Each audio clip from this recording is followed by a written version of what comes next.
Туган телләр һәм халыклар бердәмлеге елы кысаларында милләттәшләребез яши торган барлык төбәкләрдә дә күп сонлы тематик чаралар уздырыла. Шундыйларның берсе Татарстан язучылар берлеге башлангычы белән әзерләнгән Татар шигърияте көннәре иҗади экспедициясе.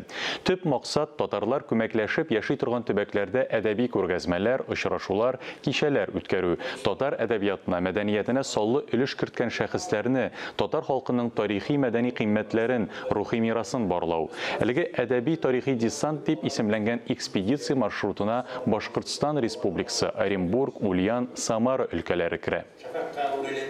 Шул дөресен әйткәндә, гади бер сәяхәт дип тә әйтергә була инде моны. Укучылар белән очрашу, татар әдәбияты турында сөйләү, хәзерге заман әдәбияты, тарихы, чөнки элегрәк бигрәк татар язучылары Татарстан Республикасынан түгел, бүтән төбәкләрдән бик күп чыккан. Татар халкының нинди гам белән, нинди борчулар белән, нинди сөенечләр белән яшәвен әлбәттә белеп торырга тиеш.